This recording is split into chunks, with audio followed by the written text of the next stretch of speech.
Gente, tem gente por aí na internet pregando que Jesus é a besta 666, é a besta do Apocalipse, é o anticristo, é não sei o quê, e distorcendo e blasfemando do nome santo do Senhor. Gente, a gente tem que explicar o básico, vamos lá. E aí a base para falar que o nome Jesus, que Jesus é a besta do Apocalipse é essa aqui, ó. Apocalipse 3:18. Aqui está a sabedoria. Quem tem inteligência calcule o número da besta, pois é o seu número pois é o número de um homem e o seu número é 666. Então, eu não vou entrar aqui no atributo do porquê que é 666, que tem a ver com o dinheiro, dos ciclos que Salomão enviou, e tem a ver com o número do homem, né? Não vou entrar nessa parte aqui agora, tá? Mas fizeram aqui toda uma engenharia para chegar nisso aqui, ó. IESO, né? Então aqui está o nome em latim. Então você só funciona se você fizer no latim e só funciona se escrever tudo que está aqui, ó.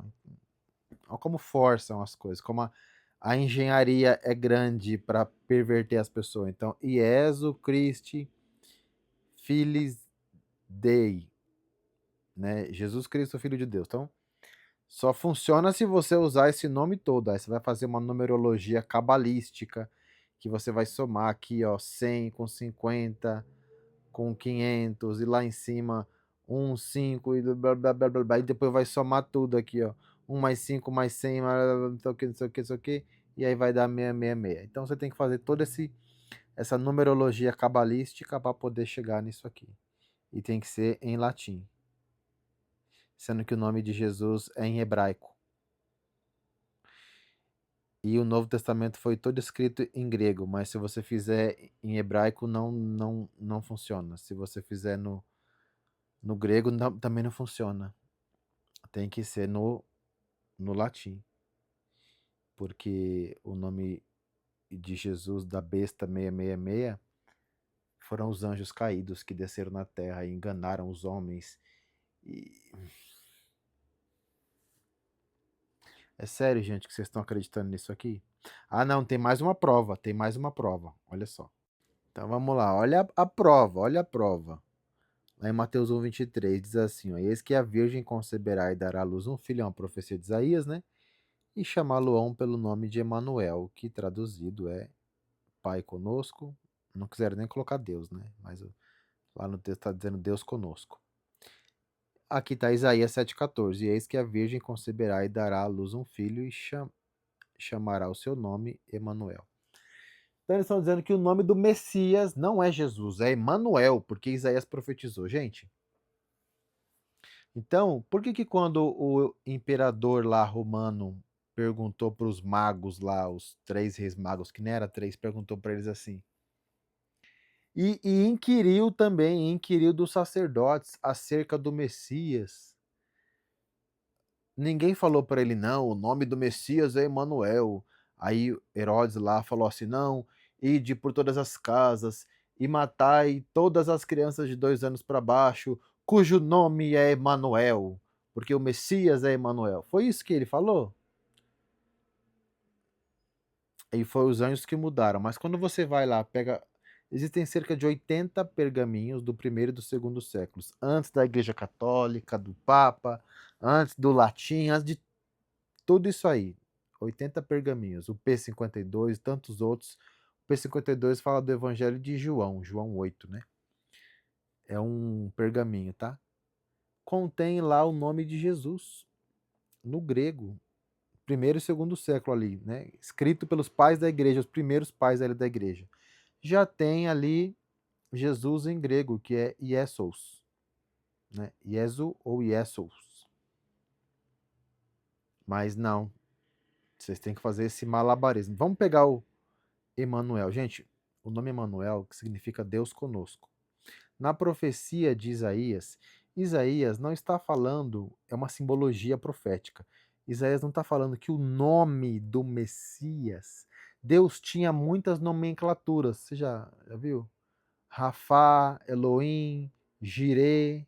Não quer dizer que esse é o nome dele, quer dizer que é um dos atributos de Deus e o atributo que ele se apresentava. Por exemplo, quando Deus ia falar sobre um assunto, olha, eu vou suprir Israel. Então ele falava, eu sou o Senhor vosso Deus que vos supre. Aí ele dava lá o atributo que diz, Jeová Rafá. Nem lembro se é esse. Então Deus dava o recado segundo o seu atributo. Isaías aqui está dizendo, gente, que quando o Messias vier, será Deus conosco. Como assim será Deus conosco? Quando o tabernáculo de Moisés foi criado e colocado no deserto, o tabernáculo ficava no meio, e Israel montava suas tendas em volta em círculo do tabernáculo e tinha lá a direção. Tal nação ficará para leste, tal para norte, tal, tudo escrito lá, certo? Então, o tabernáculo de Deus era que Deus queria habitar no meio do seu povo. Então, Jesus, quando lá a Bíblia vai dizer no Evangelho de João, no original do grego, que Jesus, o Verbo se fez carne e habitou entre nós. No original do grego, não é habitou, é tabernaculou. Quer dizer que quando Jesus viria na terra, ele ia tabernacular, é uma simbologia igual aconteceu, ó, o tabernáculo de Moisés, que ficava no meio do povo e o povo em volta. É isso que o Cordeiro vai fazer, ele vai descer na terra, vai habitar no meio do seu povo. Ele vai tabernacular. Então, o nome Emanuel é uma dessas simbologias para tabernacular entre nós. O que quiser está querendo dizer? Que o Messias, quando ele vier, será Deus conosco, Deus habitando conosco num corpo físico, não o Deus espiritual que está no céu. Deus vai habitar no meio de nós. Não é que o nome do Messias é Emanuel, pelo amor de Deus, gente. Isso é teologia básica. Você está entendendo? Aí vocês vão fazer esse malabarismo aí para dizer que Jesus é a besta 666. Não, eu não.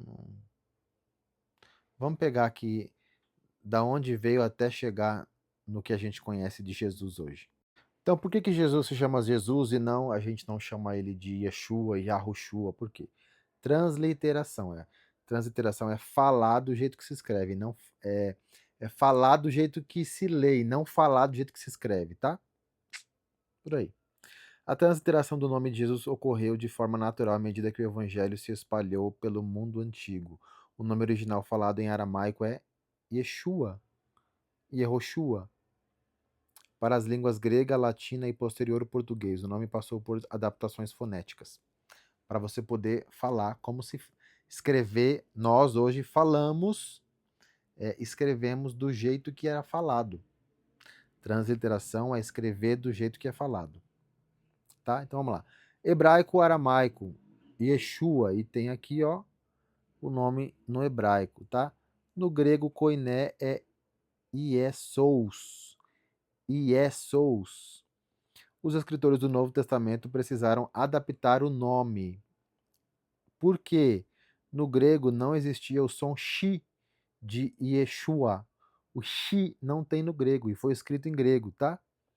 Nem o som da vogal no final, que é o A, Yeshua. Então, ó, Iesu. Você percebe, ó? O Shua não tem no grego, então Iesu. Você tira o Shi e tira o A, vira Iesu. Percebeu? Percebeu? Aí houve uma adaptação, Iesus, para tentar adaptar o nome ali. Ah, mas não pode adaptar e não sei o que. Gente, transliteração, transliteração.